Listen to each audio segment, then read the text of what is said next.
inshallah. Bismillahir Rahmanir Rahim. Alhamdulillahi Rabbil Alamin. Thumma as-salatu was-salam ala khayri khalqihi ajma'in Muhammadin Sallallahu ala Muhammad wa ali Muhammad wa ala ahli baytihi at-tayyibin at-tahirin al-ma'sumin al-mukarramin wa ashabihi al-muntajabin wa man tabi'ahum bi ihsani ila yawmiddin wa ba'd.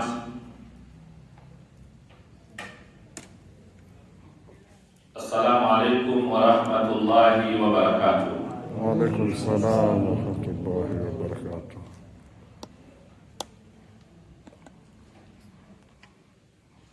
Tunamshukuru Mwenyezi Mungu Subhanahu wa Ta'ala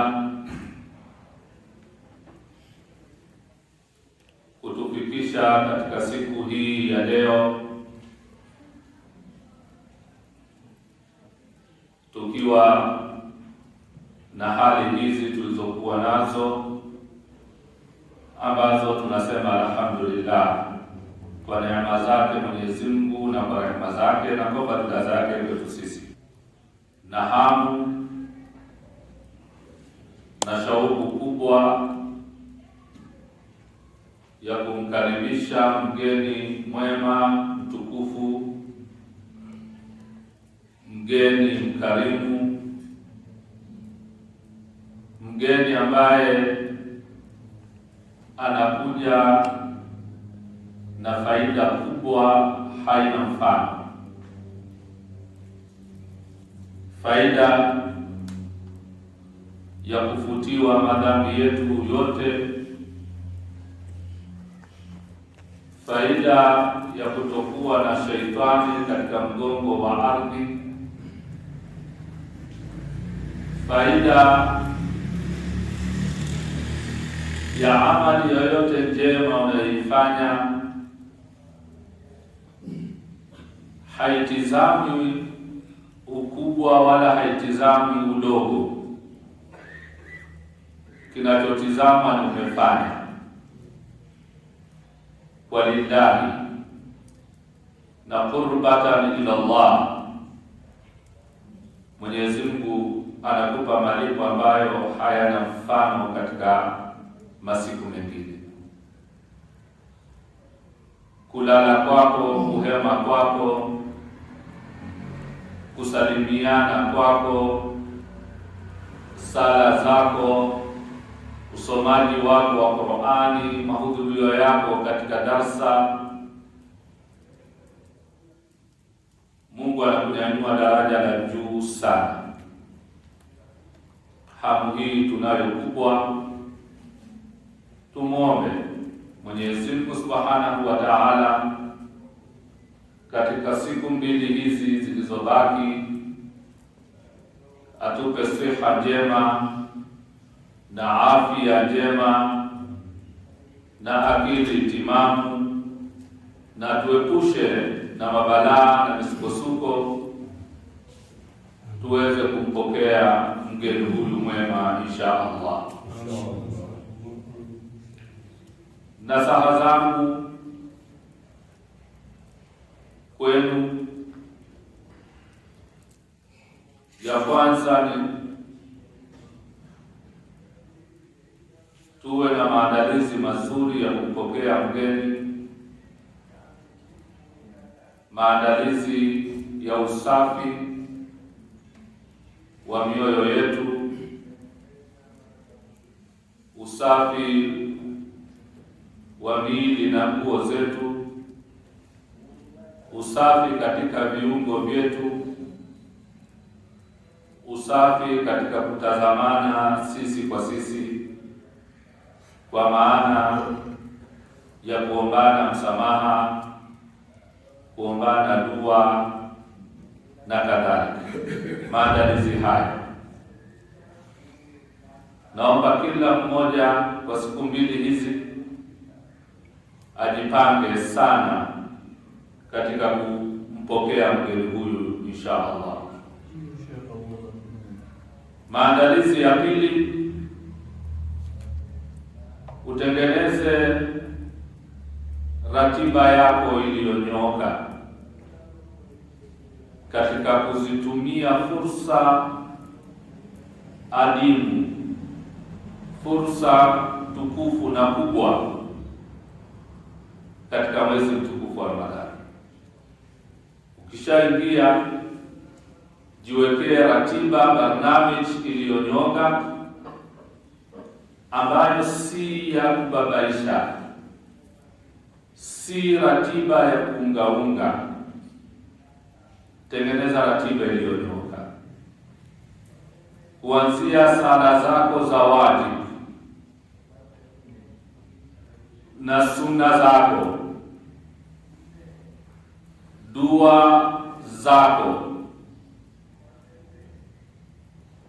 na mahudhurio yako katika jamaa na katika darsa mbalimbali zitakazokuwepo hapa. Tengeneza ratiba ambayo Mwenyezi Mungu anaiona kuwa mja wangu kweli alikuwa na hamu ya kunikaribisha. Na imamu wetu wa 12 sahib al-asr wa zaman al-hujja ajjalallahu ta'ala farajahu sharif, Allahumma salli ala Muhammad wa ali, akuone mfuasi wangu na kipenzi changu ratiba yake imenyooka, ratiba tuliyowekewa na Mwenyezi Mungu, tukafundishwa na Bwana Mtume na tukaelekezwa na Ahlul Baiti salawatullahi wa salamu alayhim ajma'in. Allahumma salli ala Muhammad wa ali. Mambo mawili haya jipange, hata inapoharibika moja iharibike kwa bahati mbaya, isiwe sala zako za jamaa ikitokea sawa, haijatokea sawa, haiko katika ratiba zako. Siku za dua umeshiriki sawa, haujashiriki vile vile kwako ni sawa, hautokuwa sawa. Dua al-iftitah ambayo inasomwa kila siku baada ya sala ya Isha, ambayo ina muhimu mno, inasomwa tu ndani ya Ramadhani katika muda ule. Dua al-iftitah ukajikuta ndani ya mwezi mzima siku 30 insha Allah, ukajikuta umeshiriki dua za iftitah labda 4 au 5 kwa mwezi mzima, utakuwa haujautendea haki mwezi mtukufu wa Ramadhani. Punguzeni shughuli ili ratiba yako inyoke katika kuendea haya, na unauandaa moyo wako na nia yako kwa ajili ya mikesha ya masiku matukufu ya Lailatul Qadr. Haya ni mambo ambayo unatakiwa kuanzia mwanzo, weka nia yako, jipange katika mambo haya, na sahib al-asr wa zaman atatuona insha Allah. Huo ni utangulizi nimeamua kutoa kwa njia hii ili tusifanye ibada zetu za mwezi mtukufu wa Ramadhani kwa kubahatisha. Ikitokea alhamdulillah, haijatokea vile vile kwako ni alhamdulillah. Ikawa Ramadhani au mwezi mtukufu wa Ramadhani na miezi mingine kwako ikawa ni sawa, haitokuwa tumeuheshimu mwezi huu. Na maisha ndiyo haya yenye misukosuko isiyoisha, na mwisho wa yote, muda si mrefu tunasema inna lillahi wa inna ilaihi raji'un, tunarejea kwa Mwenyezi.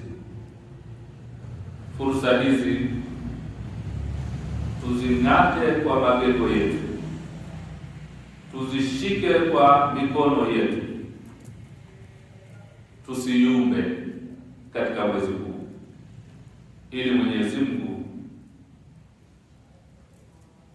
atupe manufaa makubwa yaliyoko katika mwezi. Baada ya utangulizi huo, nafungua darasa langu kwa kuzisoma aya kadhaa za Mwenyezi Mungu Subhanahu wa Ta'ala zilizoko ndani ya Qur'ani.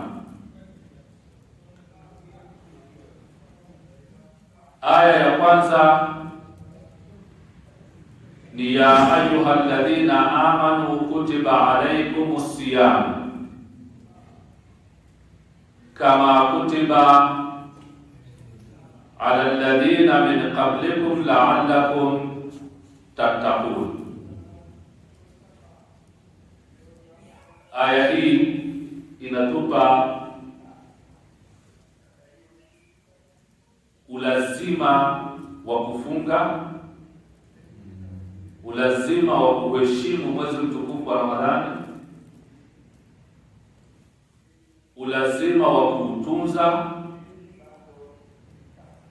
ulazima wa kuishi mazingira ya mwezi mtukufu wa Ramadhani ili tuweze kufikia daraja la uchamungu. Aya hii inatuonyesha ukubwa wa mwezi huu, si wa kawaida. Aya ya kwanza hiyo.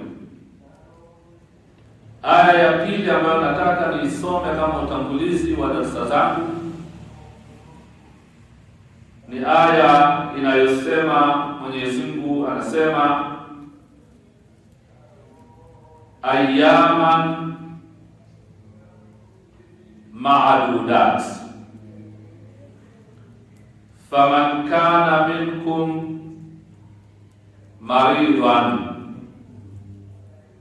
maridan au ala safarin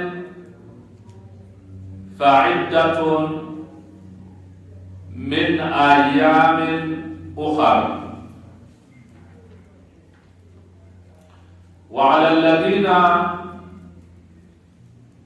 yutiqunahu fidyatun ta'amun miskin faman tatawwa khairan fahuwa khairun lahu wa an tasumu khairun lakum in kuntum ta'lamun.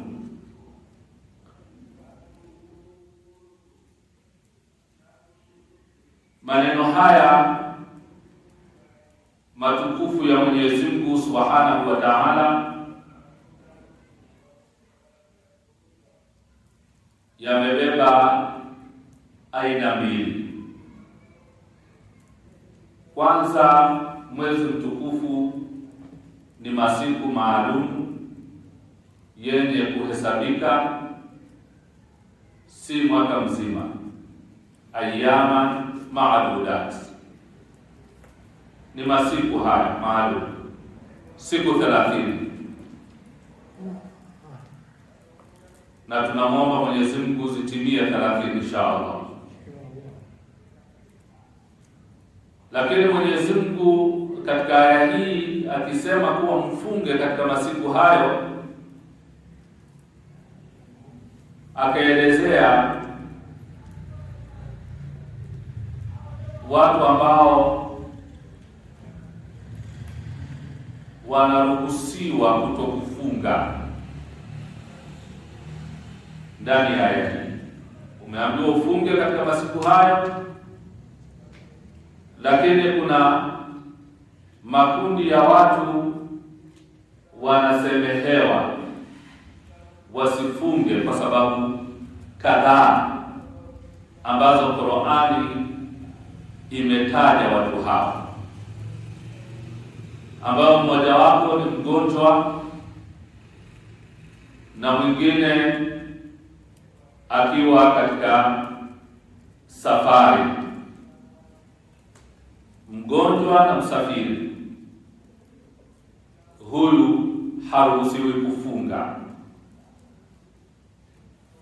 Bila shaka ni utangulizi, alafu tutaingia ndani kwa ajili ya kufafanua hasa masuala ya msingi na yale ambayo tunapambana nayo zaidi katika maisha yetu. Na aya ya 3 ni maneno matukufu ya Mwenyezi Mungu Subhanahu wa Ta'ala. Bila shaka sitafsiri neno kwa neno, na aya ya 3 linasema shahru ramadhana alladhi unzila fihi alquran hudan linnasi wa bayyinatin min alhuda wal furqan faman shahida minkum shahr falyasumhu wa man kana maridan aw ala safarin fa'iddatun min ayyamin ukhra yuridu Allahu bikum al-yusra wa la yuridu bikum al-usra wa litukmilu al-'iddah wa litukabbiru Allah ala ma hadakum wa la'allakum tashkurun. Hii aya ya 3 ya Mwenyezi Mungu Subhanahu wa Ta'ala nikiisoma, kwanza inaelezea heshima na utukufu wa mwezi mtukufu wa Ramadhani, kuwa kimeteremshwa au Mwenyezi Mungu ameteremsha ndani yake Qur'an, kitabu ambacho hakina shaka ndiyo desturi yetu, ndiyo maisha yetu, ndiyo mwongozo pekee ambayo tumeletewa sisi. Ukiushikamana na mwongozo ule umefaulu duniani na akhera. Ukauacha mwongozo huo ni hasara duniani na hasara akhera. Utukufu wa mwezi huu na heshima yake na pambo lake ni Qur'an tukufu. Sasa utaibebaje Qur'ani ndani ya Ramadhani ukiwa umefunga?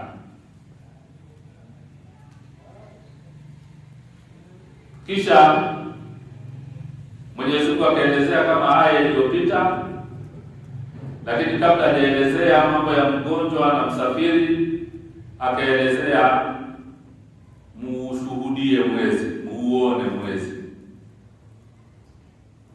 mfunge kwa kuona mwezi.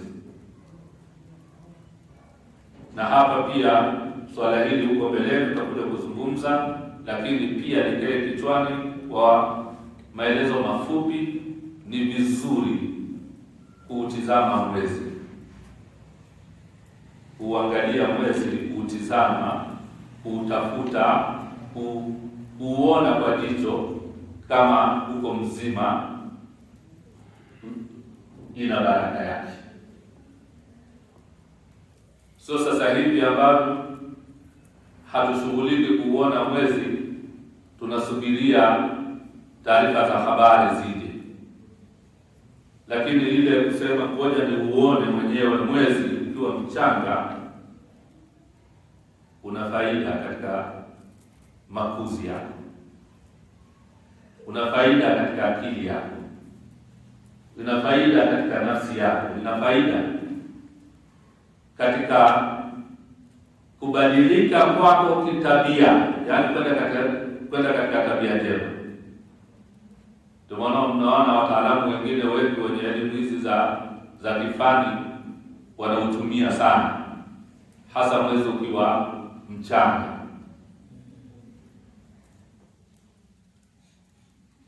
Kwa hiyo kuuona, hadithi zingine zinasema ni mustahabu, ni sunna kuuona mwenyewe, ndio maana wala zamani watu walikuwa wanapanda kwenye miti, wanapanda kwenye nyumba, kwenye mapaa, wanautafuta kwenye milima. Hata kama hata mwenzako ameshauona, hutotosheka tu kuwa kesho nafunga au kesho nafungua na wewe unataka uone. Anakuonyesha mpaka utauona. Na unaona ilikuwa ni vigelegele vingi unapoonekana mwezi. Ndio mapokezi ya mwezi. Hasa miezi hii mitukufu kama mwezi wa Ramadhani al-Mubarak. Sasa Qur'ani inazungumza hivyo tuone. Sasa ni vizuri vile vile ukajibidisha katika kuutizama. Wewe sasa hivi kwa majumba marefu, magorofa na mawingu, mvua inaweza kawa ni ugumu, lakini jitahidi katika kutafuta kuona. Usisubirie tu umekaa mpaka inafika saa 3, saa 4 bado hauna taarifa yoyote mpaka taarifa zile zitangazwe. Alafu ndio waambiwe labda ulionekana katika mji wako. Wewe hujajibidisha hata kuutizama. Jibidishe kuutizama. Ni nzuri ukiuona. Ambayo katika kuanza kuutazamia, kuutizama kwa sisi zaidi ni siku ya kesho Jumatano tunaanza kuutizama mwezi. Haujaonekana basi tunautizamia kuuona Alhamisi. Alafu Ijumaa tunaamkia na somo. Tukiuona kesho Alhamisi tunaamkia somo. Na ikifika Alhamisi sio sema 30 ya Shaaban imeshatimia, kwa hiyo sina haja hata kuuona. Bila shaka ikiwa kesho hatutauona, Ijumaa ile haina mjadala, lazima ufunge tu, si ndio? Lakini vizuri pia hata kama hakuna mjadala, ni vizuri ukautizama, ukautafuta, ukauona, ukasema alhamdulillah. Kuna dua za kusoma. Hauna hizo dua, sema alhamdulillah, mshukuru Mwenyezi Mungu. Nuru ya lile ya mwezi iingie katika macho yako, iingie katika kifua chako. Ni vizuri. Kisha baada ya hapo Mwenyezi Mungu akazungumzia tena mgonjwa na msafiri hatofunga, atalipizia katika masiku mengine. Na yote hayo Mwenyezi Mungu anawatakieni wepesi, na wala hataki au hawatakieni uzito katika funga yenu, katika maisha yenu. Mungu anataka wepesi. Dini sio nzito, dini ni nyepesi. Kisha akasema walitukmilu al-idda walitukabbirullaha ala ma hadakum wa la'allakum tashkurun. Kuyafanya yote haya yanakupelekea utoe shukrani zako kwa Mwenyezi Mungu Subhanahu wa Ta'ala. Aya ya mwanzo ilikuwa inakufanya uwe mcha Mungu, uwe binadamu mwema. Hii ya pili umeshatambua neema na fadhila na rahma za Mwenyezi Mungu. Sasa unamshukuru Mwenyezi Mungu, la'allakum tashkurun, kumshukuru Mwenyezi Mungu, jambo ambalo ni muhimu. Hiyo ni aya ya 3. Na aya ya mwisho, aya ya mwisho Mwenyezi Mungu anasema wa idha daribtum fil ardi falaysa alaykum junaha an taqsiru min as-salah.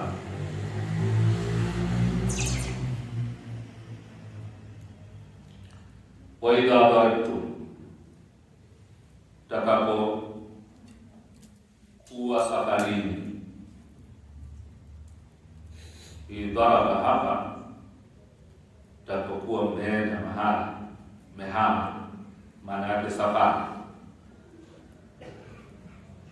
Umetembea katika ardhi, umesafiri,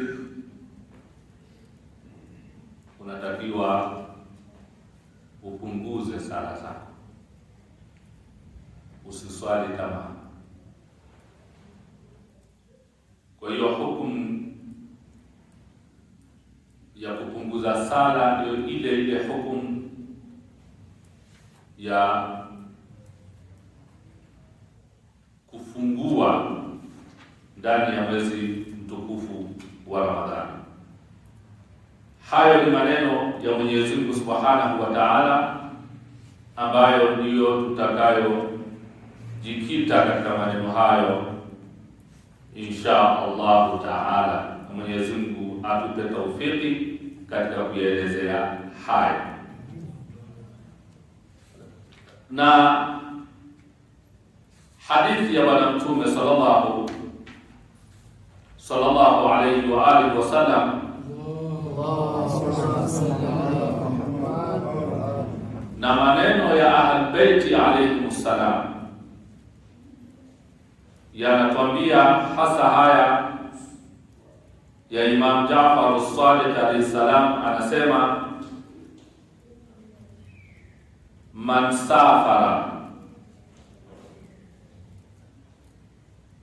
safara qasar wa aftar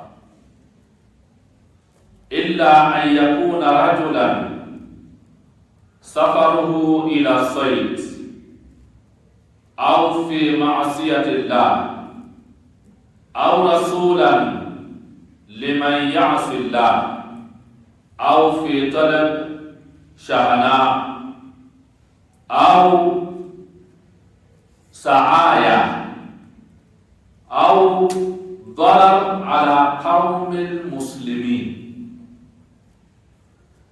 Haya maneno ya Imam Jaafar as-Sadiq salawatullahi wasalamu alayhi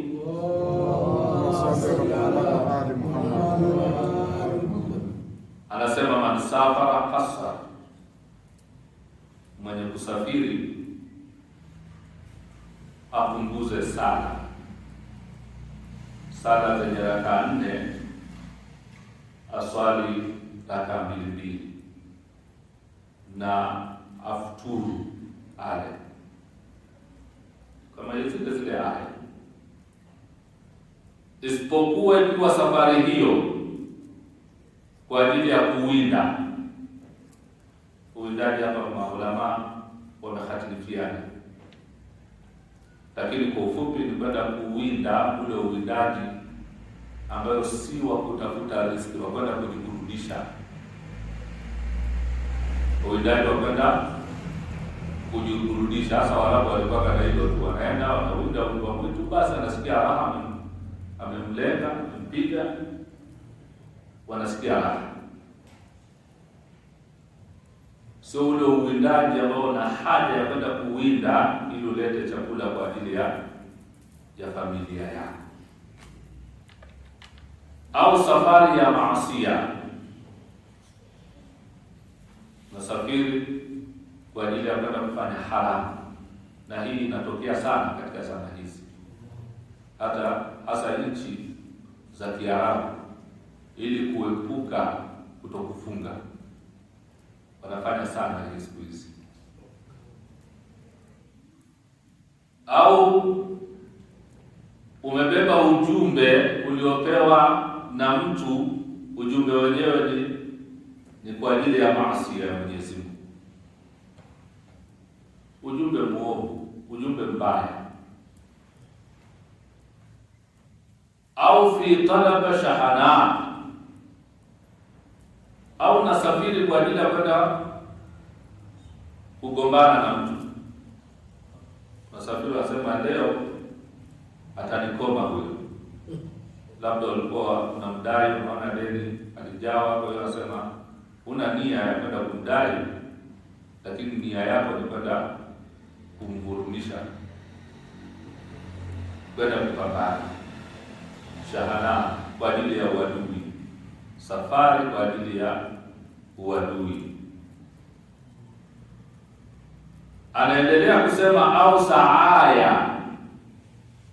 Ili neno saaya ukirejea katika Kiarabu lina maana, linakuja kutokana na siyak kwa maana tofauti. Inaweza likaja kwa maana nzuri, lakini kwa hapa, kwa namna ilivyo, kwa namna maneno yalivyoanza Imam Jaafar Sadiq, hapa inakuja katika maana mbaya. Unasafiri kwa ajili ya sahaya, ambayo unasafiri kwa ajili ya anamima, unapeleka umbea, umepata umbea mahala, kwa hiyo unakuwasha, unataka ukausambaze. Kuna watu dini zao hazipozi hata kidogo, vifua vyao hazihifadhi ile ambayo Imam Ali alayhi salam amesema vifua vya mu'min ni sanduku sirri. Kifua cha mu'min ni sanduku lake la siri. Maneno ya Ali bin Abi Talib salawatullahi wasalamu alayhi. Allahumma salli ala Muhammad. Sasa mwingine kifua chake hakina kufuli, kipo wazi saa zote. Kwa hiyo yuko tayari apige masafa ili kuupeleka huo umbea. Ndio hii ikatumika sa'i.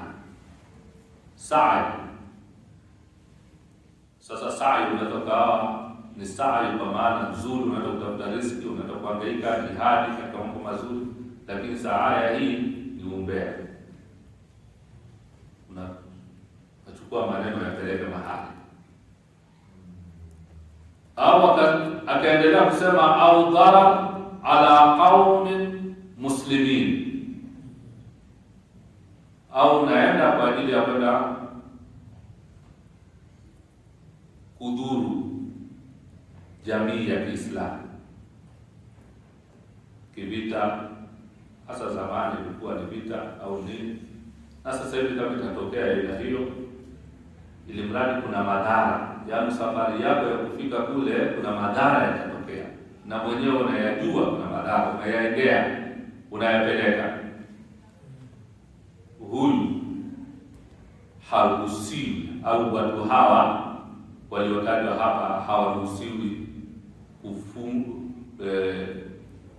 kufungua na hawaruhusiwi kuswali kwa kupunguza. Huu ni utangulizi. Utangulizi wa pili, ili tuingie huko mbeleni. Funga,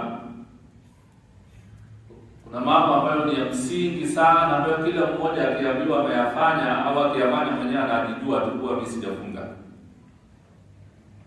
Si ndio? Haya na utaka. Mfano kula, kunywa na nini? Jimaa. Haya hii ndio muftarati la asasi. Vitu vinavyofuturisha vya asasi, vya msingi ni hivyo vitatu. Hivi havina utata kwa Waislamu wote. Ukila, ukinywa, unajijua kabisa wewe leo hauna funga. Lakini kuna mengine ambayo unaweza ukafungua lakini usijihisi kama umefungua, na haya yana maelezo marefu,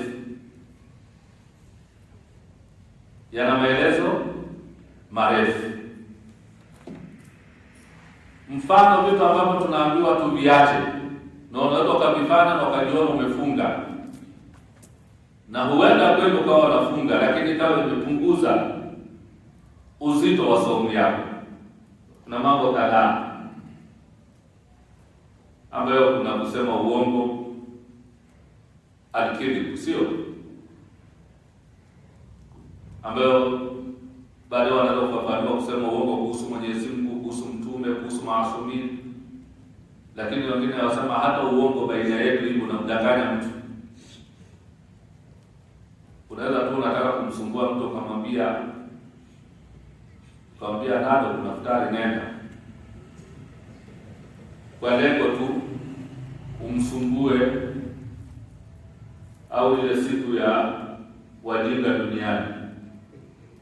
Sasa nawe pia unaamua kumdanganya mtu, alafu unaweza kisha baadaye umwambie ufahamu leo ni siku ya wajinga duniani, lakini umemtaabisha mtu. Sasa hii na maelezo yake, lakini inaweza ukafungua na wewe usijielewe kama umefungua. Sasa ni kuchukua tu tahadhari. Na kitu kingine, mujadalati, ile mijadala ambayo haina tija, haina maana, mabishano ambayo wakati mwingine mnaweza mkabishana katika mambo ya kipuuzi mpaka mtu anakasirika kwa kuona tu mwenzako hakuelewi, na wewe unajitahidi kueleza. Mijadala, kuepuka hivi vitu. Unaweza ukafungua na wewe usijione kama umefungua. Tukiacha kula na kunywa na jimaa, yale matatu yale ni msingi, yale ukifanya wewe mwenyewe hata unahitaji kumuuliza marejeo, wala kumuuliza imamu, wala kumuuliza mtume, wala kumuuliza Mungu. Wewe kile umefungua. Alafu na nyingine, mukhalafatul mu'min wal khusuma. Al-khusuma sijui utatafsirije ni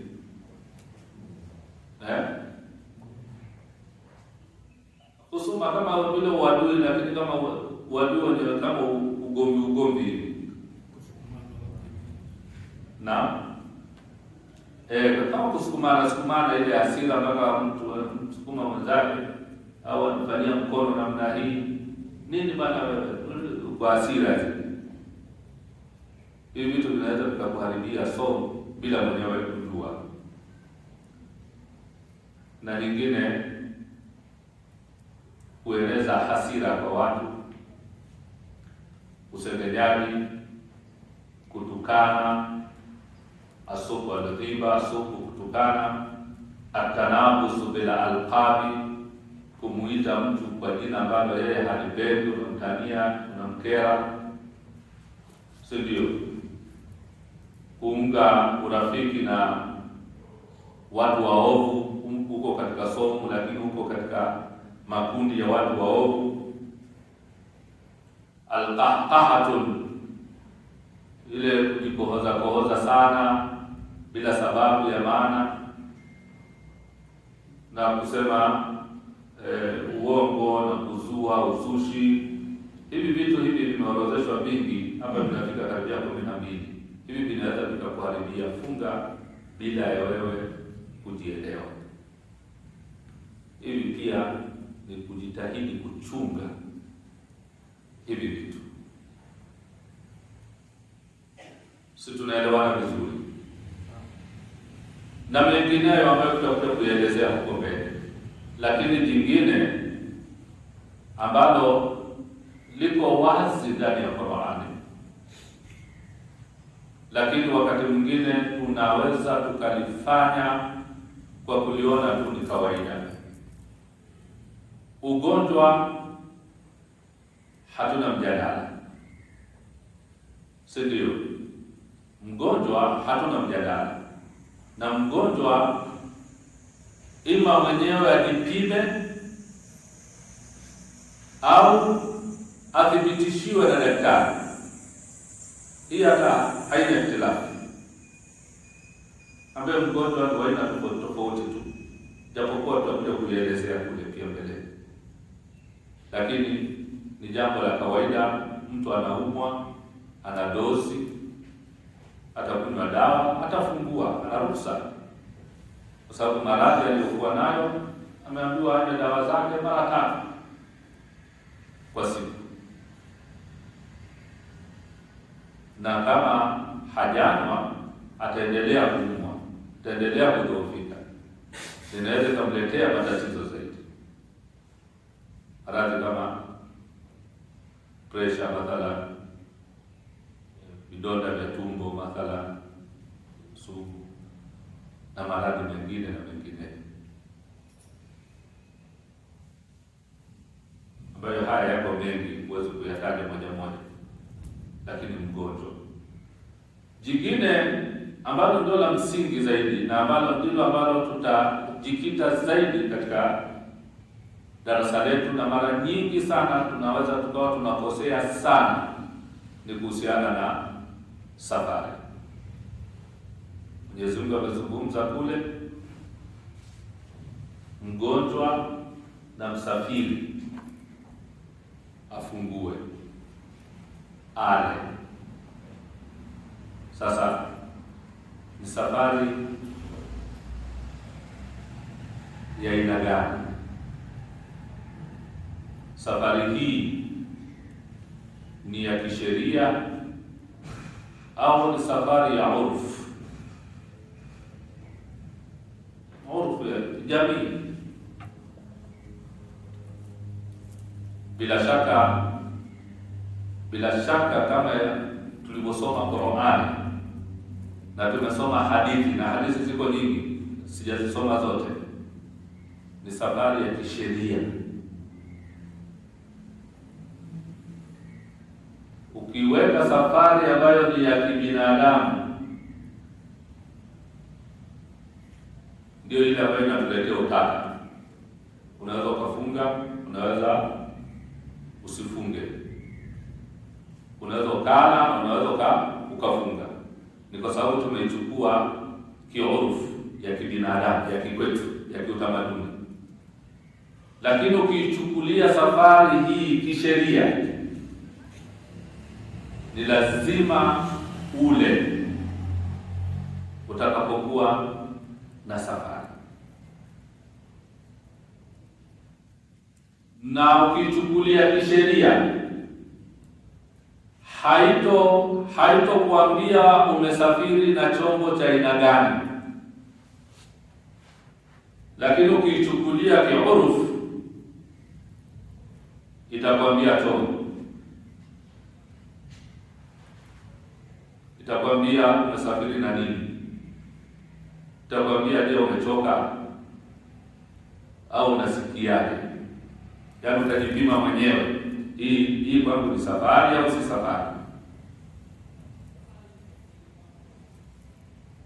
Na maana tu kutoka hapo unaenda zako Moshi, ukichukulia kibinadamu kwa gari yako ya kawaida au kwa helikopta. Watu sisi wa helikopta wanatoka hapa wanaenda Ngorongoro, si dakika chache anaenda na anarudi. Ni safari ya kibinadamu ya kawaida hii, hata ona kama anasafiri. Anaweza kumwambia mwenzake tunafika hapo mara moja, hasemi nasafiri, si ndio? Hasemi nasafiri. Au unatoka hapo unaenda Monduli, kuna gari yako nzuri kubwa, injini kubwa, na dakika 5 tu. Hata mtu amekuita sasa hivi, bwana tukutane mara moja Monduli. Ukimwaga mwenzako pia anafika toka mara moja, narudi sasa hivi naenda Monduli hapo. Na kama huogopi kushikwa na matrafiki, wewe ni mwenyeji, wewe utakanyaga unapotaka, mara moja umeshafika na umerudi, si ndio? Hautoihesabu kuwa ni safari ukiichukulia kibinadamu. Lakini ukiichukulia kisheria, hii ni safari. Sasa tunapotofautiana na wengine ni kwa sababu ya mitazamo hii. Sisi wafuasi wa Ahlulbeiti alayhi salam, tunaichukulia safari hii kwa mujibu wa Qur'ani na kwa mujibu wa maneno ya Bwana Mtume sallallahu alayhi wa alihi wasallam,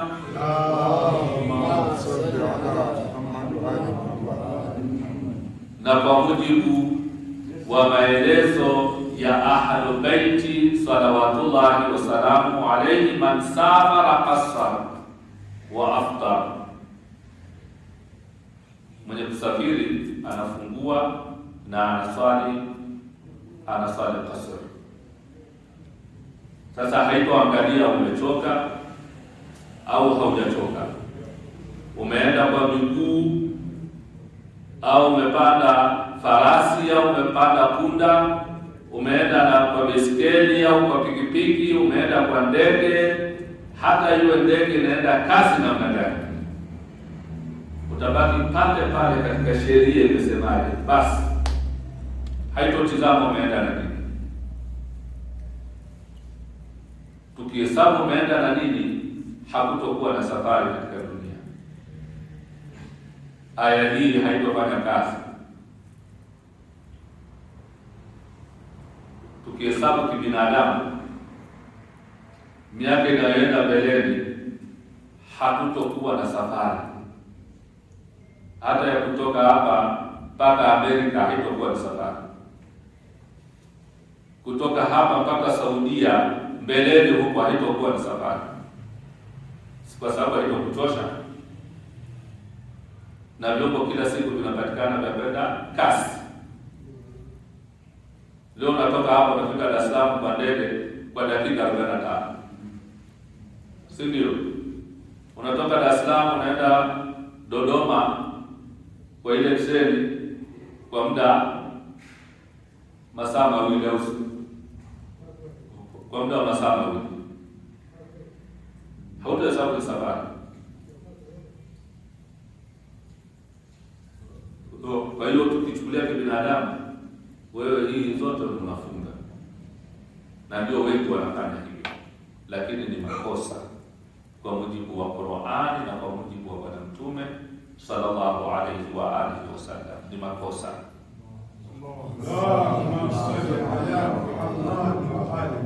Sasa kwa utangulizi huu, somo letu linajikita kuhusiana na safari ambayo ndiyo inatuletea mtihani sana. Mengine haya tumesema yanaeleweka, na yale ambayo hayaeleweki sana tutayagusia katika darasa zetu zinavyoendelea hata ndani ya mwezi mtukufu wa Ramadhani. Kwa hiyo sababu nimeleta utangulizi umekuwa ni mrefu sana, naomba safari ni kuanzia wapi mpaka wapi, hii tuanze nayo kesho kwa mujibu wa riwaya za maasumina alayhimus salam, ili kesho tuanze moja kwa moja katika kipengele hiki, sababu tuseme tena nianza tukisoma vipengele hivi hatutorefusha, na hili linahitaji kurefushwa ili lieleweke, kwa sababu lina utata kwa Waislamu na hata kwa sisi pia wengine Mashia, unaoelewa unakuwa tofauti. Kwa hiyo ni vizuri tuje tulifuatilie, na mara nyingi ni safari hivi viko vingi. Sasa akina Bakari mara nyingi utamsikia niko Karamtoni, sijui niko wapi, natakiwa ulifuatilie somo hili vizuri, si ndio? Na wengineo wengi na Bakari wote kakasimu. Kwa hiyo inshallah tutajikita katika kipengele hiki kwa siku ya kesho, lakini naamini utangulizi huu ambayo nimeuelezea tutakuwa tumeuelewa, ili hili liwe ni somo la kipekee ambalo linaanza lenyewe na linaishia lenyewe inshallah. Sallallahu ala Muhammad wa ala alihi tayyibin at-tahirin.